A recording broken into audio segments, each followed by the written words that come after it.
Matapatino Samoa Entertainment TV by Pia, ile na iko Tulama na Samoa. Ayusi may pakonga.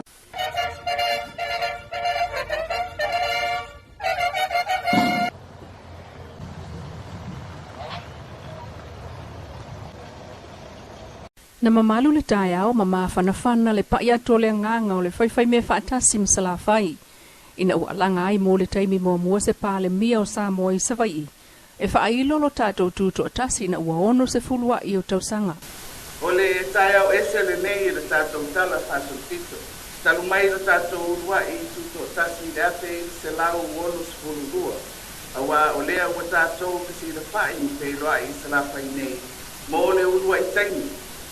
Manatu e ono sepulu tausanga o le tātou malo tuto tasi.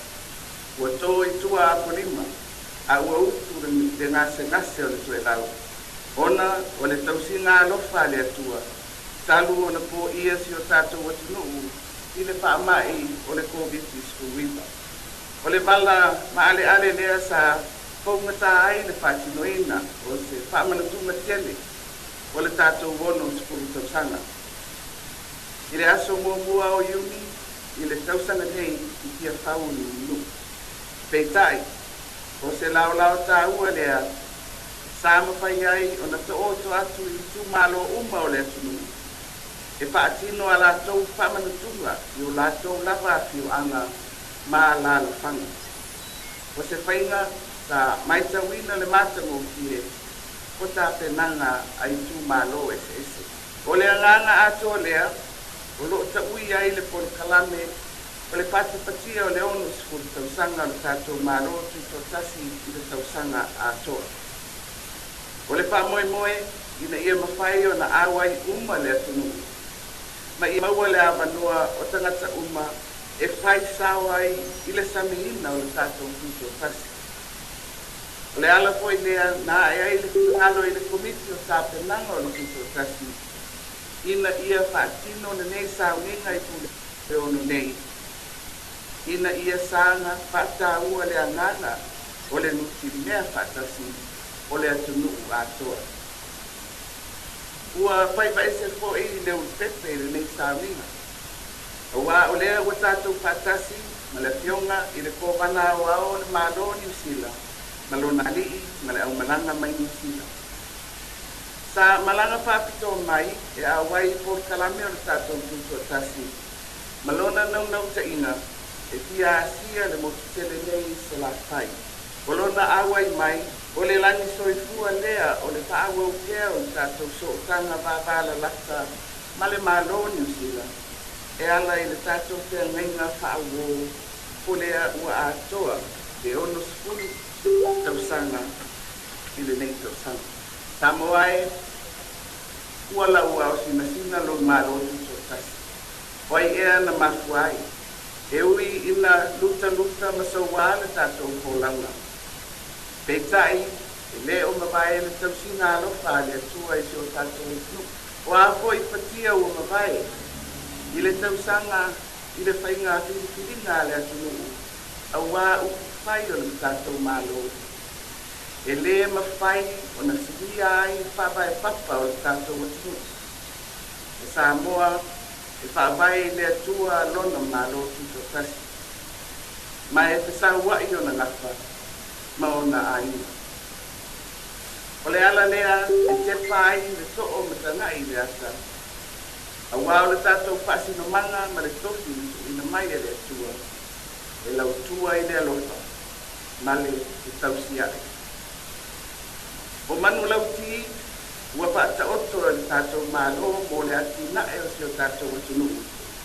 E laua lunga i le tofu sao uma o tangata. Ma ia maua avanoa e tongi maa whaatasi ai i tau mawhainga ua pua ina. O le sao Samoa e whauteri. E a le puna oi, e a le whanga. Tātou te olo ki to waa, mo tātou mulu lau foe whatasi. Ina ia se e malu le sao Samoa. O le sanga whātāua, o le whātino, o le saulinga, o le tito tasi i salafai me. O le ausui ai, le urua i ponotanga ale kapeneta i salafai i le vai aso le me. Talu mai le tātou urua i tito tasi. O te manatu, o se amatanga fau lea i le anga i atu i le limanaki. O le toi upu, e paia o le atunu. Tātou pōlau pēa, ma le pātua tua i le atua. E aua manu ai, la tātou pōlau. Ia manuia le whamana tuina o le ono siputu tau sanga le tātou mālo tuto kasi. I salafa i mōi. Te whionga palamia fia me Naomi mata afa. Mai le 5 tau sanga watua na isafa amanatu lava i upolu le aso tāua. Na uvasa mai ai na o se vaenga wa onga i salafa i awa i savali fa alo alo. Peita i ole aso wa fato asa vali ai mo le taimi momua. Se vaenga o whana wa savai. Malato maua fa manuanga langona mita e awai. Ile fa amna tuinol sisingafu alona ono se fulu. E leilo se taimi e mawane ai se tali o le tusi a wha amasino o wha amasinonga o whanua maswafa. O tal sanga ina ile se itia o lato tutongi ma vaenga soswani ile wha atinonga o lato ngā luenga. Nau tato fsingi el minister on ta ngā luenga o wha amasinonga le fionga matamua vasati sono finangalo nta upulea. Peitai, na ia wha apea mai o le taimi nei. Nau na ia wha alongo iai aile i whaitau le lea iai. Ile tato wha talanuanga lava lea ma le fionga le minister na ia wha ailoa mai iai. Na ave sa o lava le tusile na ile fionga le palemia. Peitai ia tato li poti utua nai. Na afea ai le whaatatia ese o mata uputau wha amasinonga toi ilo. Talua le ese tupe na atofa, mo nisi wha amasinonga, pe ul wha amasinonga o apili. Ele ai fo iniona wha amasino, ma se tupe atofa e tutongi aini wha amasino. O se vaenga wha amasino wha amasinonga whanua mo swafa, e a fia o lato utofi ngai lalo tu la fono o lo whaia iaiso o sue ngai li taiminei. E pe on sao nol minister wha amasinonga. Ele avatua ia te ia le tusi el wha amasinonga whanua mo swafa, na ave sa o lava ile fionga palmia. Mai luma maoto le malo le pona wha awa wai lava wha fifianga masani o le te wila. E ese mai wha fifianga o le sisinga fu ono sulto sanga le anwhai isa la whai le son nafi na tatala mai ei wha fifianga, peitai.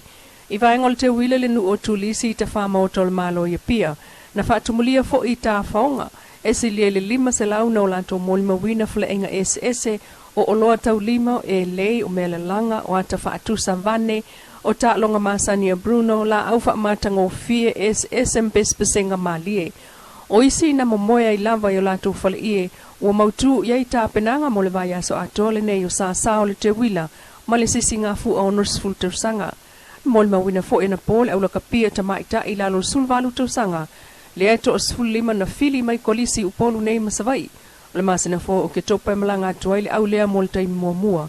E la tau te moli mawina I ta longa la kapia la langi whaia I New Zealand ta maita ai. Ia, misi o le tātou waule o alom whanau le tunu, o la tau aweina le fu o Samoa, ia I le tau vanga I la roifo le sifulman vale tau sanga I tono le maloni sila whaftai, ia manuia tele, whai masui o le komiti o tuto tasi, ma tau te whamanuia tuai I le tau tamu whainga, ia ai misi o le whamoe moe, o le whalau lo ino le tātou o tunu. Hei, hei!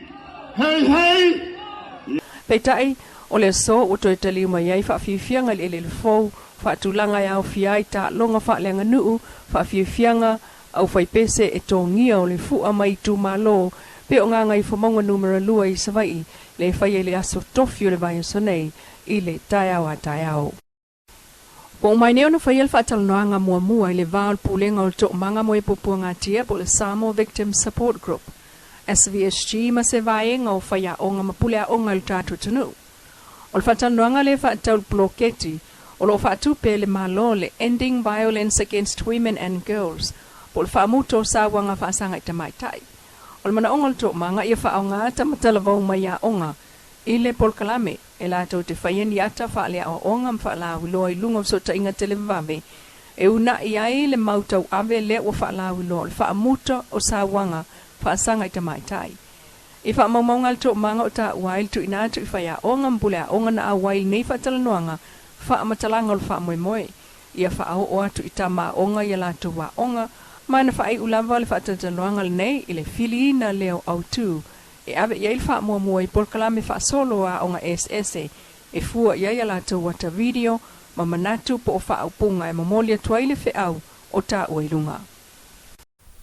Lau Samoa Entertainment TV, ia na telefo o aso tasi, ia tato wheloa ila sa o taiao, manatua, lunga tato YouTube channel, patasi e mal tato Facebook page, e te mai mo ai le telo tato wata mai Samoa, ia e mai se lava le te wila, ma tato tala, tu sa watu baya sa tasi, le tautua Leilua ame Sene, patasi e ma Vili Tulimatala, tato wheloa ila sa o taiao.